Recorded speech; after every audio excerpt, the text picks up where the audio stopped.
Aujourd'hui, je vais vous raconter l'histoire inspirante de Camille. C'est une passionnée de peinture et de design intérieur qui a été confrontée à un dilemme que beaucoup d'entre nous connaissent bien. Parfois, les exigences de notre vie quotidienne peuvent ressembler à un véritable jeu d'équilibre et c'est difficile de jongler entre ce qu'on attend de nous et nos aspirations personnelles. Pour vous parler de ça, je vais donc vous raconter l'histoire de Camille. C'est une gestionnaire en ressources humaines qui est passionnée par la peinture et le design d'intérieur, je disais. Mais quand j'ai rencontré, elle avait l'impression d'être coincée entre ses responsabilités familiales et ses responsabilités professionnelles et de ne plus avoir le temps pour elle.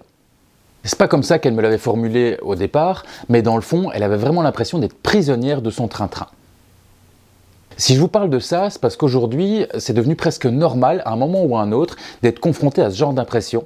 Et je vois tellement de monde qui lutte pour trouver un équilibre entre leurs désirs profonds et leurs obligations, ou en tout cas ce qu'ils ont l'impression qu'on attend d'eux. Mais alors comment est-ce qu'on peut surmonter ces obstacles et cultiver un état d'esprit qui est plus positif et plus épanoui?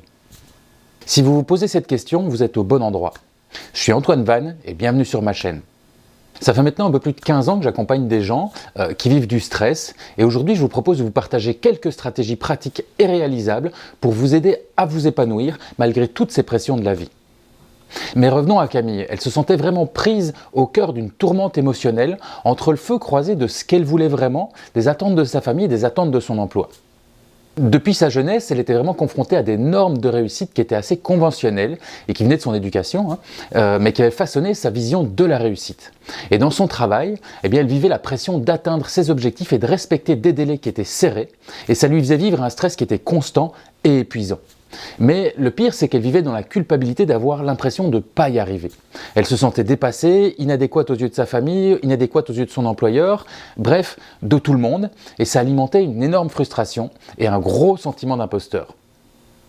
Alors je vous laisse imaginer le fardeau que Camille portait au quotidien, entre les questionnements, les doutes et l'impression de sentir ses talents et sa créativité qui étaient complètement brimés. Mais elle a vite réalisé que c'était la tension entre les attentes extérieures et son désir profond d'épanouissement qui la maintenait dans cet état de déséquilibre constant. Concrètement, elle vivait dans une sorte de paradoxe où la réussite ne pouvait pas être synonyme d'épanouissement. Alors comment est-ce qu'elle a fait pour retrouver un équilibre? Parce que je vous vends déjà le punch, aujourd'hui elle est heureuse. La première chose que Camille a fait, c'est de mettre ses limites. Ce qui est une très bonne chose en soi pour retrouver un équilibre entre nos obligations. Elle avait donc défini des horaires stricts de travail, elle quittait le bureau à des heures qui étaient définies et elle cherchait à créer des limites claires entre sa vie professionnelle et sa vie personnelle.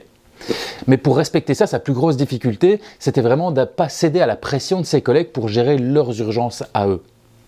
Dans le même esprit, Camille avait planifié des moments à elle, des soirées et des week-ends pendant lesquels elle avait repris ses cours de peinture.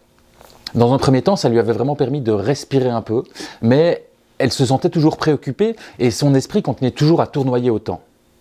Vous me demanderez comment surmonter ce sentiment intrusif et pouvoir retrouver son équilibre émotionnel. Parce que prendre du bon temps c'est bien, mais à quoi bon si parallèlement on n'arrive pas à se débarrasser de notre anxiété? Concrètement, elle a mis toute une série de choses en place, mais ça lui semblait pas suffisant et elle ressentait toujours pas cet équilibre qu'elle cherchait. Et c'est à partir de ça que Camille a décidé de se lancer dans un voyage intérieur qui est plus profond. Elle se rendait compte que ce qui lui mettait la pression, c'était ce que les gens pensaient d'elle. Elle avait toujours l'impression de ne pas en faire assez. Elle a donc travaillé son intelligence émotionnelle pour apprendre à gérer différemment les pressions de l'extérieur.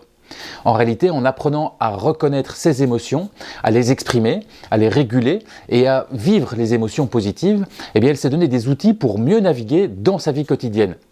Faire plus attention à ses émotions, c'est aussi faire plus attention à celles des autres, pour identifier ce qui nous appartient et ce qui ne nous appartient pas vraiment. L'intelligence émotionnelle, c'est ça, c'est prendre conscience de son environnement aussi. Et donc tout ça lui a permis de s'approcher un peu plus de l'équilibre. En plus de ça, elle a commencé à pratiquer des techniques de respiration consciente pour calmer son anxiété ou pour affronter les moments qui étaient plus difficiles. Ça lui a permis de se reconnecter un peu plus avec elle-même et donc de trouver un espace pour prendre du recul et pour se régénérer.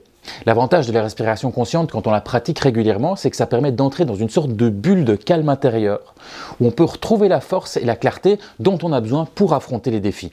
Toutes ces petites techniques, ça lui a permis aussi d'améliorer rapidement sa communication avec ses proches, à travers des relations qui étaient plus calmes dans le fond, donc plus authentiques et de ce fait plus profondes. Quand on vit des moments difficiles, c'est vraiment important de se sentir soutenu. J'ai fait une autre vidéo qui parle de ce besoin d'appartenance, je vous la mettrai dans la description. Mais bref, ces échanges avec ses proches, avec tout le travail qu'elle faisait sur son intelligence émotionnelle, ça a permis à Camille de se sentir plus entendue dans ses aspirations et de créer une sorte de bulle de compréhension et de sécurité autour d'elle. Donc mettre ses limites, travailler son intelligence émotionnelle et sa gestion du stress, ça a permis à Camille de retrouver une stabilité émotionnelle et une force intérieure. Tout ça, ça lui a permis de se recentrer sur ses émotions positives, de se reconnecter à ses émotions positives, de retrouver la joie et de la gratitude, des petits moments de rayonnement intérieur qui l'ont guidé vers un chemin d'équilibre malgré les tempêtes qui peuvent se produire à l'extérieur. Puis, en s'engageant pleinement dans ses projets artistiques, Camille a découvert l'alchimie de l'engagement total, le fameux concept de flow, où chaque coup de pinceau, chaque motif qu'elle peignait devenait une méditation en mouvement. Vraiment des moments où le temps s'arrêtait dans la magie de ce processus créatif. Est-ce que vous aussi, vous avez des tâches qui vous absorbent entièrement et qui vous laissent dans cet état d'harmonie presque parfaite? Préservez-les, c'est vraiment primordial. Pour Camille, en retrouvant une nouvelle profondeur dans ses relations, d'un côté, ses échanges avec sa famille lui ont permis de comprendre des choses sur son éducation et sur ses valeurs, et puis ses amis sont venus lui apporter le soutien et la douceur dont elle avait besoin. Et donc tous ces liens sont devenus le terreau de son équilibre émotionnel et de sa force intérieure. Avec les limites qu'elle a mises, eh bien, elle a aussi pu prendre plus de recul par rapport à son travail.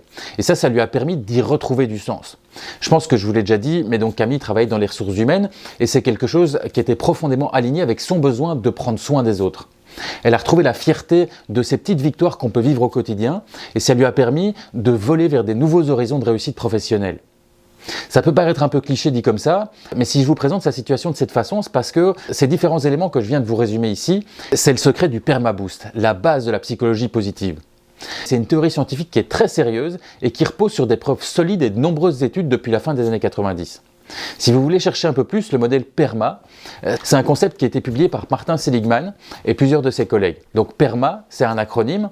Le P, c'est pour émotion positive. Le E, c'est pour engagement, le fameux flow. Le R, c'est pour relation. Le M, c'est pour meaning. Donc, en anglais, c'est faire des choses qui ont du sens, faire du sens pour nous. Et le A, c'est pour accomplissement, donc atteindre nos objectifs.